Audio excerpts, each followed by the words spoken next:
Révolution digitale, épisode 39. Hey, this is John Lee Dumas of EO Fire, and you're listening to Révolution Digitale with François Lambert. Each week, François brings you global business leaders sharing the secrets of their success in French. Francophone entrepreneurs, this is for you. Prepare to ignite. Bienvenue sur Révolution Digitale, le podcast des nouveaux entrepreneurs. Get the top tips from leading global entrepreneurs in French. Chaque semaine, nous parlons avec des entrepreneurs qui ont réussi et partageons leur expérience avec vous. Join the entrepreneur revolution now and get ready to succeed. Et laissez-vous inspirer avec votre hôte, François-Paul Lambert.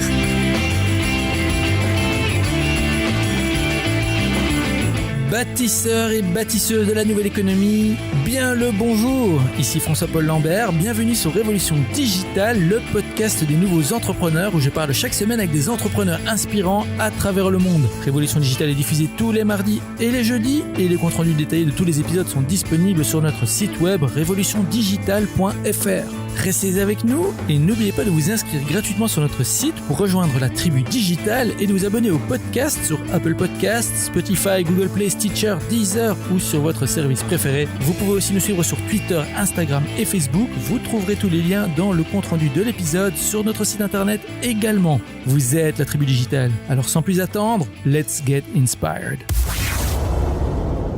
Traductrice de formation et entrepreneur dans l'âme, notre invitée d'aujourd'hui a déjà lancé en Allemagne puis en France 2 sociétés de services linguistiques. Installée à Paris en 2010, elle imagine dans un premier temps un réseau pour toutes les femmes d'affaires de passage à Paris où est résident. Avec plus de 5000 membres de 90 nationalités différentes, le réseau s'internationalise et devient en 2018 A City for Her. Présente dans 5 villes à travers le monde, cette plateforme est ouverte à toutes les femmes souhaitant créer des liens, se rencontrer et créer une communauté inspirante et enrichissante. Tribu Digitale, je suis très content de recevoir aujourd'hui Nadia Soufi. Bonjour Nadia. Bonjour François-Paul. Merci d'être avec nous aujourd'hui. Alors, est-ce que vous êtes prête à nous inspirer ? Écoutez, je vais faire de mon mieux en tout cas. Pas de souci. Alors Nadia, je viens de donner un tout petit résumé de qui vous êtes à la Tribu Digitale. Est-ce que vous voulez y rajouter quelque chose ? Et avant de parler de vos projets, est-ce que vous pouvez nous donner un petit aperçu de votre vie personnelle ? Peut-être une anecdote sur qui vous êtes, quelque chose qu'on ne sait pas sur vous. Quelque chose qu'on ne sait pas. Oh, mais il y a énormément de choses que vous ne savez pas. et heureusement, non, je plaisante. On ne va pas rentrer dans les secrets, hein, vous pouvez... Une anecdote. Oh, mais en fait, c'est cette anecdote qui est peut-être à la base de Paris Sport. En fait, alors pour revenir sur la bio aussi, j'ai eu la chance et le privilège de grandir, d'étudier, de travailler, d'évoluer vraiment dans un environnement interculturel très très international. Grâce à mes études, je suis partie, j'ai fait mes études en France, en Allemagne, en Angleterre, et voilà. Et donc après mon diplôme de traduction, je suis restée en Allemagne où j'ai créé ma société, et c'est 12 ans plus tard, voilà, que je rentre en France, où j'ai même pas de carte vitale, voilà, je suis française, et c'est là que j'ai quand même un petit peu galéré, il n'y a pas d'autre mot, en tant que Française, de retour en France, pas dans un cadre d'expatrié, etc., puisque j'étais entrepreneur et j'ai monté encore une société.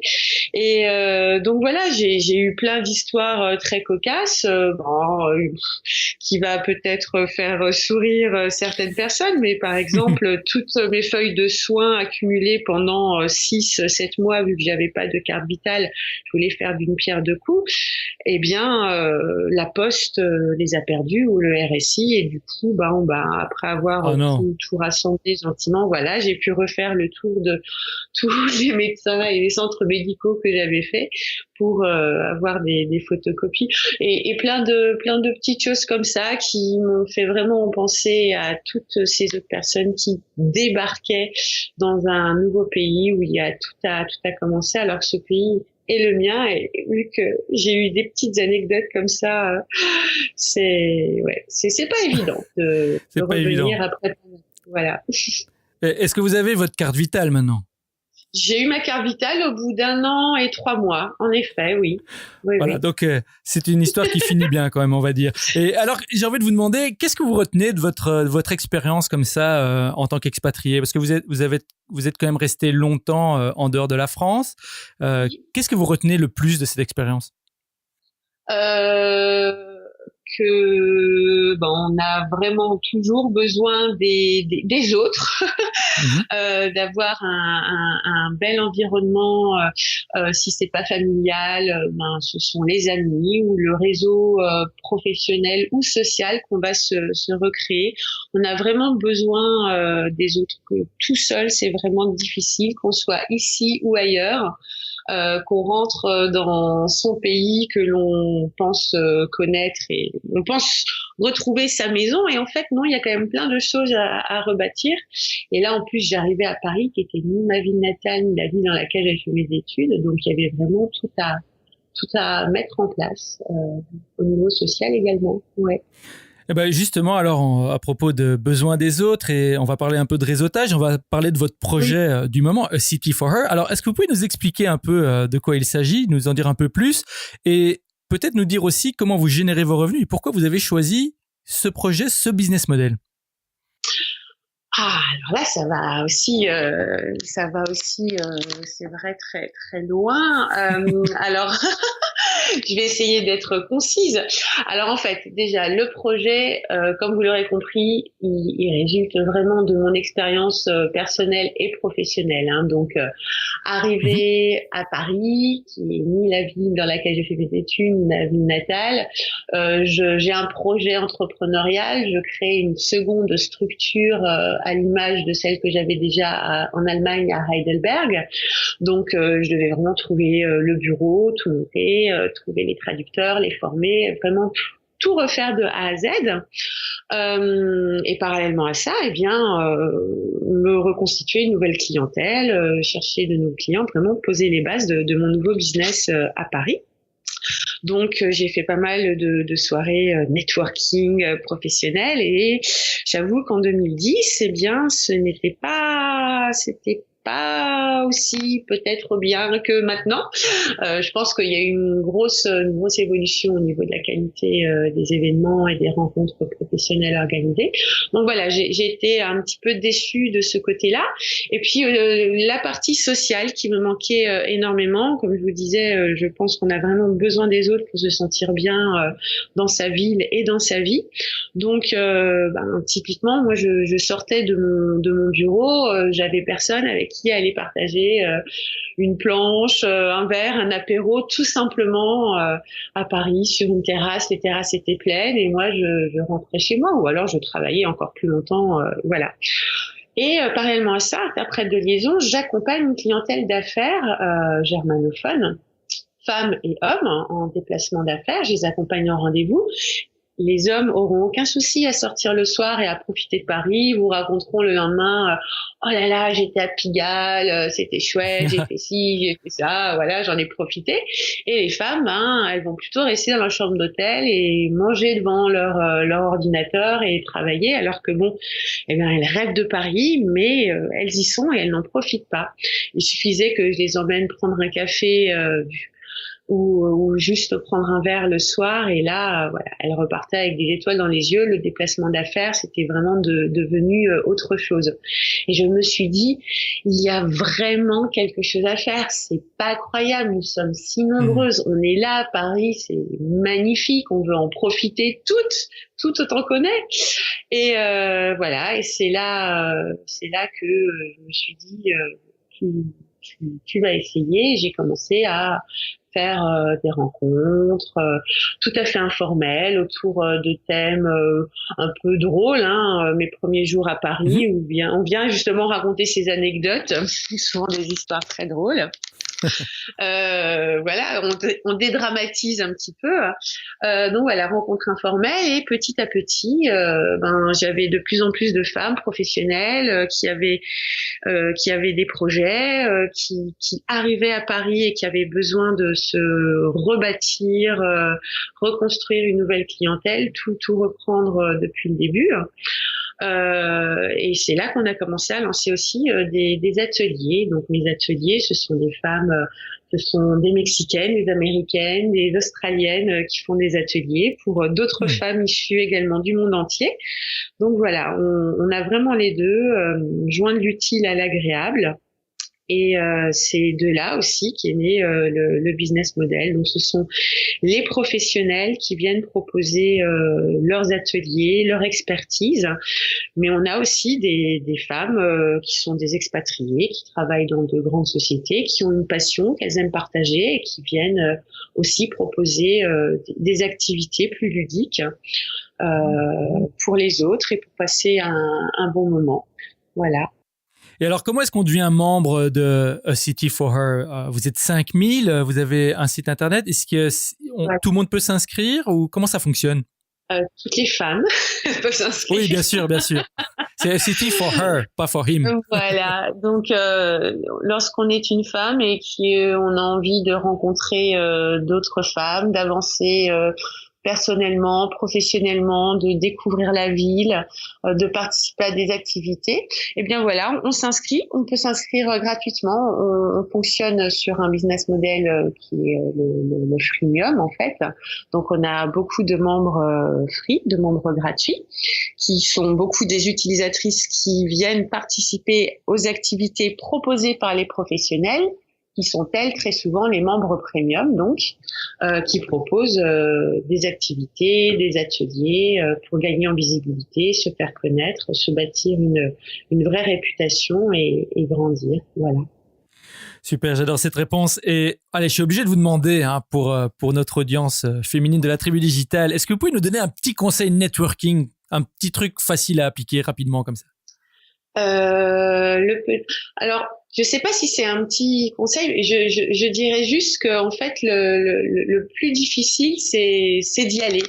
Je pense que quand on a fait le premier pas et qu'on est arrivé dans la salle où l'événement aura lieu, voilà, nous on fait tout.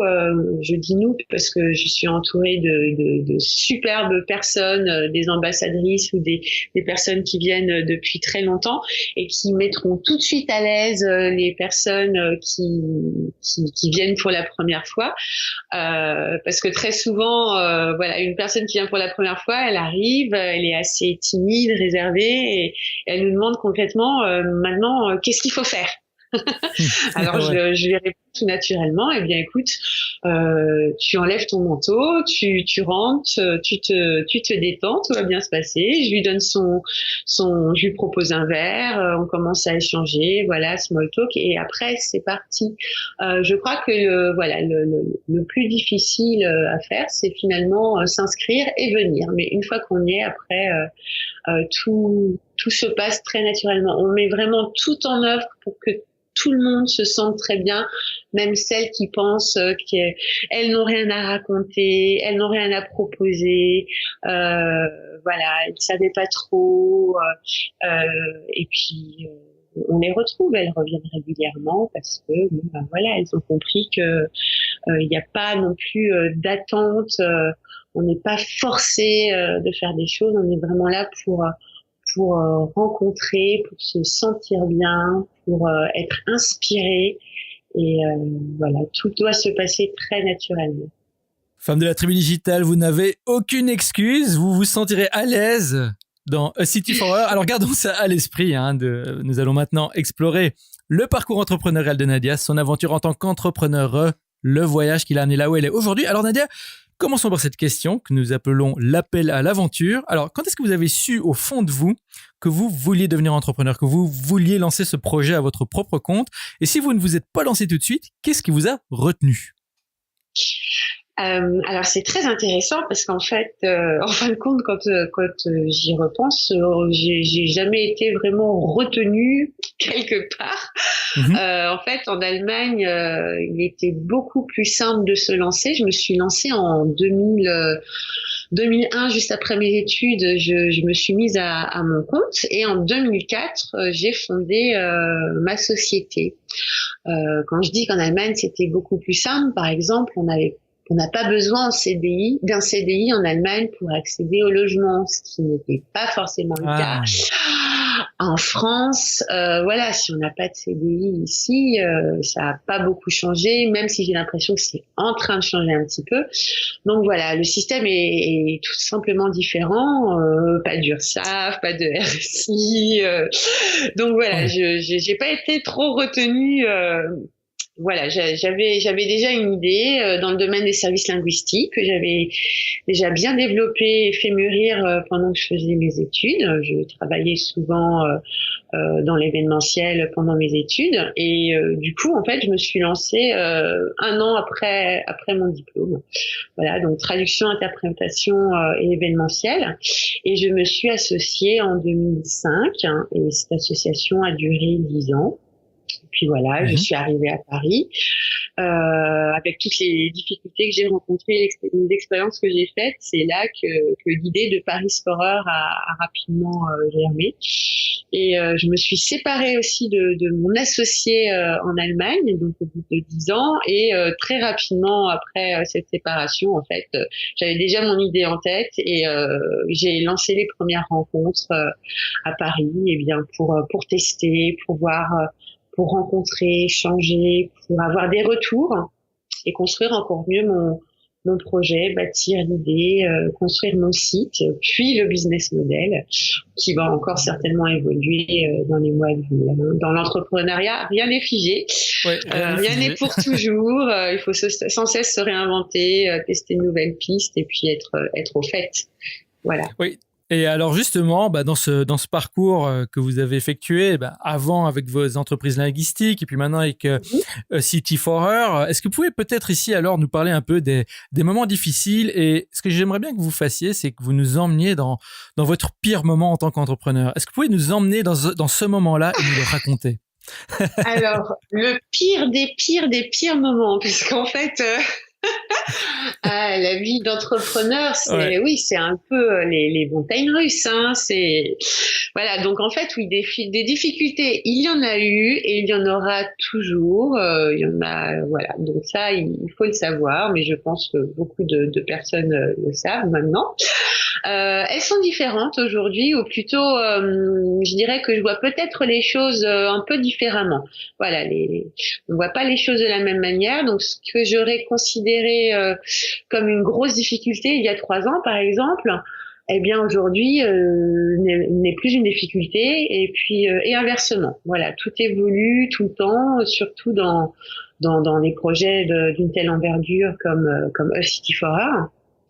Donc j'ai jamais envisagé d'abandonner réellement, mais c'est vrai que j'ai eu de nombreux bâtons dans les roues. Voilà, je peux même dire que après je me dis parfois que si je suis toujours là, c'est que ce projet doit vraiment exister et qu'il continuerait sans que je sois là.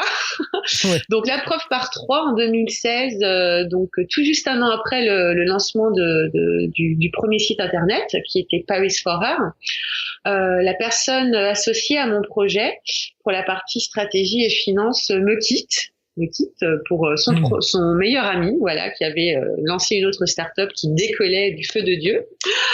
Le même mois, j'apprends que je suis enceinte. Et à partir de ce moment-là, malheureusement, j'ai un problème de santé après l'autre, hein, vraiment depuis le début, et j'ai dû rester alitée pendant de longues semaines, puis des mois. Et puis après, ma petite fille, qui est aujourd'hui en excellente santé, elle aussi, après que moi j'ai été hospitalisée, se retrouve hospitalisée pendant 2 mois après sa naissance. Oh wow. Bref, autant vous dire que les événements et les activités Paris4Her n'étaient plus trop à l'ordre du jour, ou en tout cas dans mes priorités. Voilà, que je relativisais beaucoup. Voilà, les priorités avaient changé.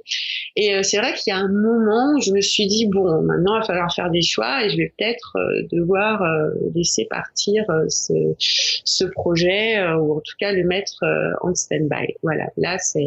Mais bon, là, à l'heure à laquelle je vous parle, la preuve que non, je suis toujours là, le projet continue de se développer bon train, voilà. Donc c'était peut-être justement par la suite la révélation, le moment, je sais pas, peut-être que vous vouliez venir transitionnel, mais justement peut-être avant qu'on passe finalement, chaque moment dur, chaque difficulté Oui.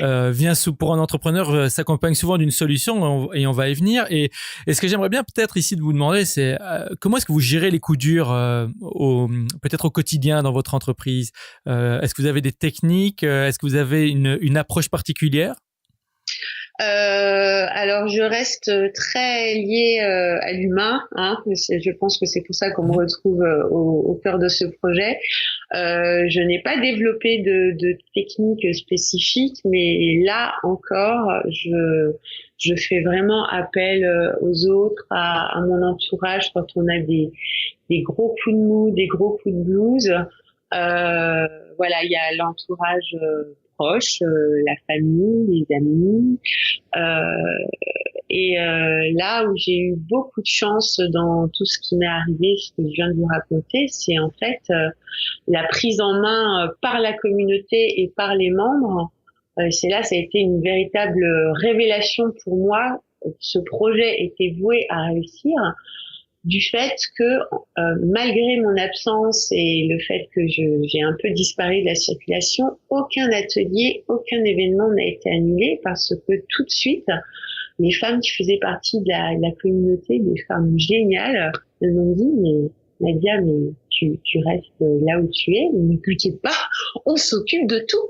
Et elles ont pris tout en main. Comme dit, rien n'a été annulé. Et tout a continué et on a continué à avancer, à grandir. Donc voilà, je reste vraiment persuadée que ce sont les autres et son ouverture aux autres qui permet de pouvoir poursuivre ses projets personnels et professionnels. Hein. Oui, c'est ça. Et donc ça, c'est un de vos moments d'illumination.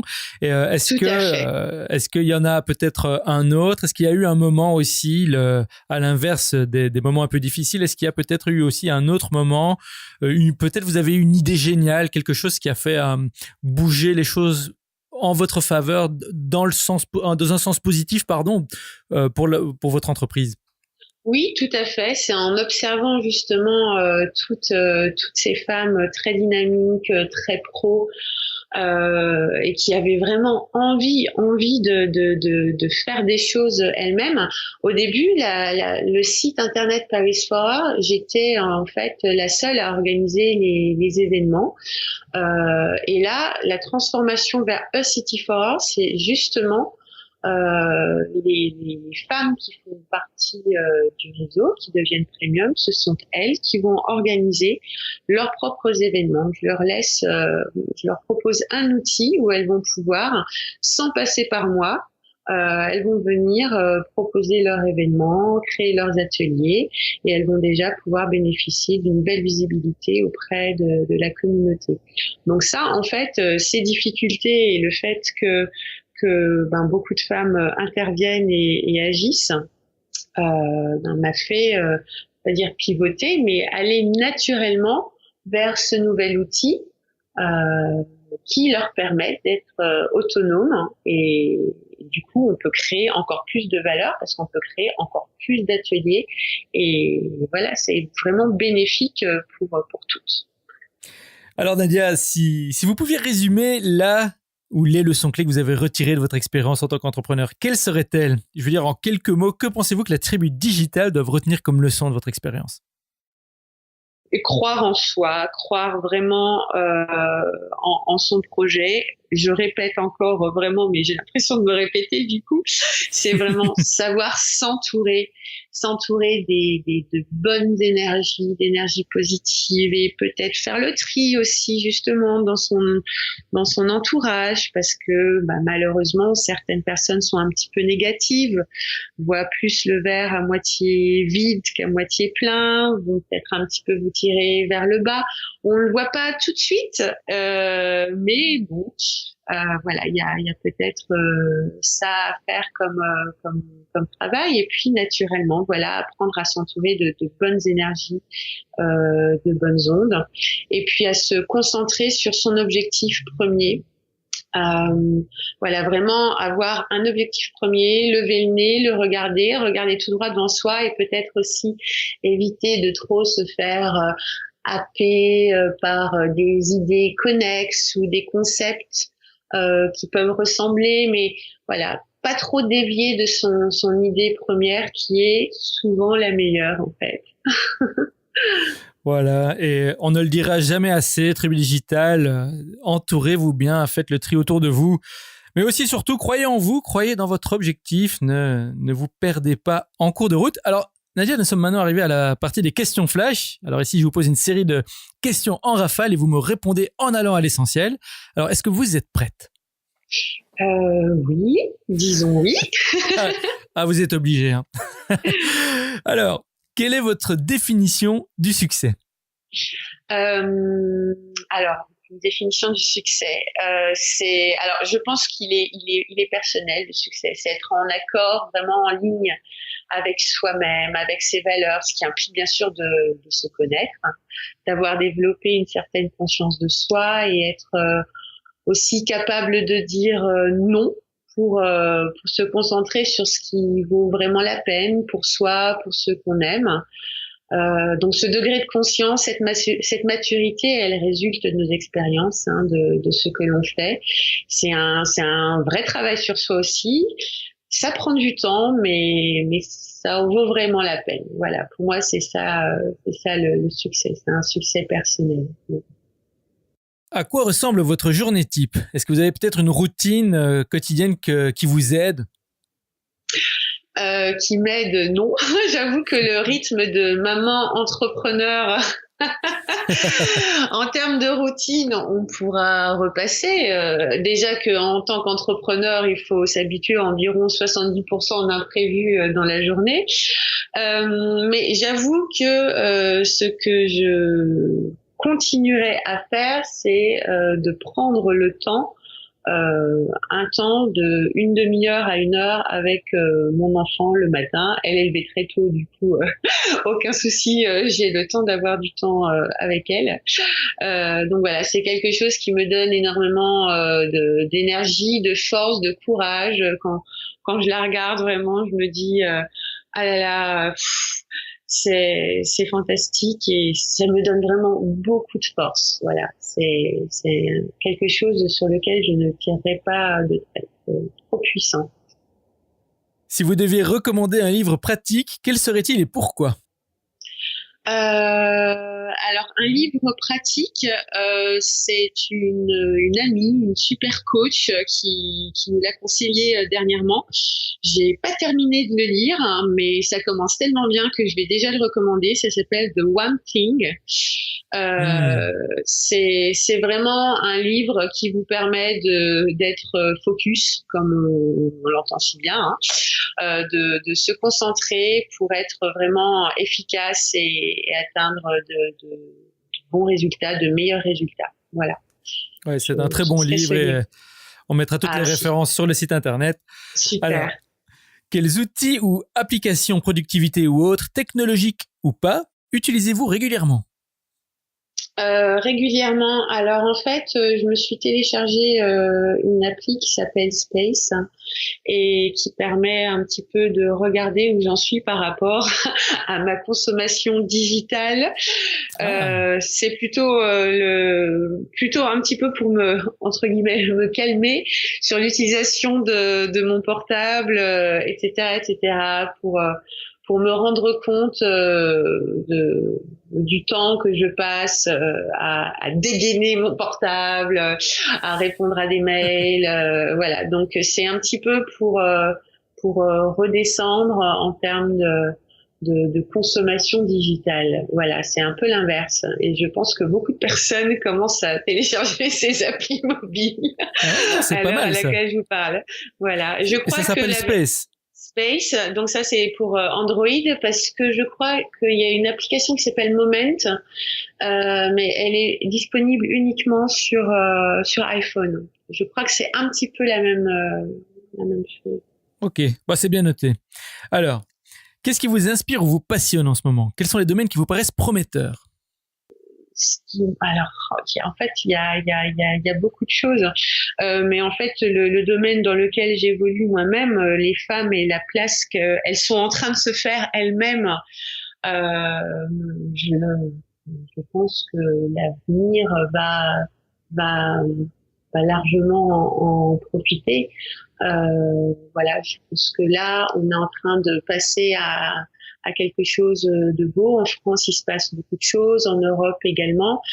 C'est soutenu au niveau international. Il est prouvé que quand les femmes vont bien, c'est toute l'humanité qui va bien, hein, la santé pour les enfants. Donc il faut vraiment continuer à aller en ce sens. Il y a énormément de moyens, de voies, et je pense que voilà, il faut vraiment miser sur la femme, ses ressources, ses motivations, et voilà, je pense qu'on est en très très bonne voie. Et la dernière, la question back in time. Alors Nadia, imaginons que vous ayez l'opportunité de remonter le temps et vous vous retrouvez face à votre vous de 18 ans. Vous n'avez que 5 minutes avant que le portail temporel ne vous ramène au présent. Avec l'expérience que vous avez maintenant, que vous diriez-vous? D'un point de vue pratique, que feriez-vous différemment? Ou quel plan ou conseil précis vous donneriez-vous pour réussir plus efficacement et qui n'implique pas d'acheter des billets de loto, des paris sportifs ou d'investir en bourse? Ah là là, oui. Alors bon, c'est simple en fait. Je commencerai peut-être par appliquer les bons conseils que moi-même je donne à mes amis, à mon entourage ou aux femmes de mon réseau. Voilà, typiquement, c'est vrai que je suis toujours là à l'écoute. Je donne toujours de bons conseils pratiques, et en fait, pourquoi ne pas les appliquer à moi-même? Donc je commencerai peut-être par là, et puis peut-être le manque de confiance en moi à 18 ans, en effet, voilà, je me laisserai aujourd'hui bien moins facilement influencer, je pense, par les autres dans mes choix, dans mes décisions. Et je pense que je gagnerai surtout pas mal de temps, parce que au final, même si on emprunte certaines voies, certains chemins, quand on avait une idée en tête, en tout cas moi je suis comme ça, j'y reviens très souvent et je la mets en application. Sauf que si on pouvait éviter de perdre 2 à 3 ans, bon ben voilà. Oui, et Tribu Digital, c'est vraiment un point important, hein, de pouvoir développer sa confiance. Non seulement vous le méritez, mais le monde y perd de ne pas vous avoir, oui, de ne pas avoir votre talent. Alors, merci pour ça, Nadia. Et on est arrivé à la fin de l'épisode, voilà, déjà. Et je vous remercie d'avoir partagé toutes ces informations généreusement avec nous. Merci à vous. Merci. Et Tribu Digital, j'espère que vous avez bien pris note. Comme d'habitude, je sais qu'il y en a parmi vous qui hésitent encore à se lancer. Et j'espère que l'aventure de Nadia vous inspirera à faire le grand saut. Alors, Nadia, pour le mot de la fin, que direz-vous à nos auditeurs et auditrices de la Tribu Digital qui hésitent encore à se lancer en tant qu'entrepreneurs ou qui se sentent bloqués? Si vous aviez un dernier conseil à leur donner, quel serait-il? D'y aller, de se lancer. Franchement, je veux pas dire qu'il y a rien à perdre. Non, je dis il y a vraiment tout à gagner. Hein. C'est pour soi. On est entrepreneur. Je pense qu'il faut classer ça, mettre cela sur le compte du développement personnel. On se lance dans un projet en général pour faire ce qu'on aime faire, suivre son hobby, suivre sa passion, être en ligne avec soi-même. On apprend énormément de choses, on a vraiment tout à gagner à se lancer. On apprend à se connaître, on fait des rencontres fabuleuses. Donc voilà, et comme toujours, s'entourer des bonnes personnes et sortir, rencontrer du monde, échanger autour de son idée, de son projet, avoir des retours, c'est vraiment très très très important. C'est le b.a.-ba, je dirais. Merci pour ça, Nadia. Tribu Digital, tout est dit, et allez vous entourer, allez rencontrer d'autres personnes, notamment dans le réseau de A City for Her de Nadia. Et Nadia, merci de tout cœur de nous avoir rejoints aujourd'hui. Alors, avant de nous quitter, dites-nous peut-être comment rester en contact avec vous sur les réseaux sociaux ou ailleurs. Et si vous avez une annonce à faire, la Tribu Digital vous écoute. Alors, vous pouvez nous suivre bien sûr sur Instagram sous A City for Her. Après, nous avons nos groupes Facebook dédiés, notamment Paris for Her, Brussels for Her. Nous sommes également sur Meetup avec les mêmes noms. Donc, n'hésitez pas à venir nous suivre, nous liker. Et bien sûr, femmes du monde entier, venez vous inscrire sur acityforher.com. Nous sommes en train de lancer la version de Paris for Her et dès que cette version bêta sera stable, nous pourrons nous lancer dans les autres villes. Donc, continuez avec Brussels for Her, London for Her. Nous avons également une communauté à San Francisco et une petite communauté à Stuttgart.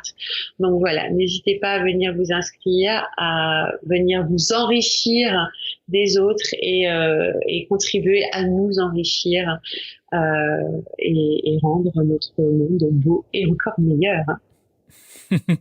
Tribu Digital, vous venez d'entendre Nadia Soufi partager avec vous son expérience et ses conseils. C'est à vous de jouer maintenant. Rejoignez-nous sur révolutiondigitale.fr et tapez Nadia dans la barre de recherche. Vous aurez accès à sa page dédiée avec toutes les informations et les références dont nous avons parlé aujourd'hui. Et bien sûr, n'oubliez pas de visiter la page de Nadia sur acityforher.com et de la suivre sur ses réseaux sociaux, sur Instagram, Facebook, mais aussi sur Meetup. Nadia, merci encore d'avoir partagé votre aventure avec la Tribu Digital. Au revoir. Merci à vous. Merci à vous et je vous retrouve en backstage. Très bien, merci. Au revoir. Hey Tribu Digital, merci de nous avoir écoutés aujourd'hui. J'espère que vous avez aimé notre entrevue avec Nadia. Venez continuer la discussion avec nous sur Twitter, Instagram, @RevoDigital et Facebook /Révolution Digitale. Comme d'habitude, on vous y attend. N'oubliez pas non plus d'ajouter le podcast à votre liste Apple Podcast ou abonnez-vous directement sur notre site web pour être notifié des prochains épisodes. Vous êtes la Tribu Digitale et souvenez-vous, tout semble toujours impossible jusqu'à ce que ce soit fait. Thank you for listening to our guest stories this week. Merci et n'oubliez pas de vous inscrire à notre newsletter pour encore plus de conseils qui vous aident à réussir. We hope you're inspired and ready to move forward with your entrepreneurial dream. À bientôt pour un prochain épisode de Révolution Digitale. Stay inspired!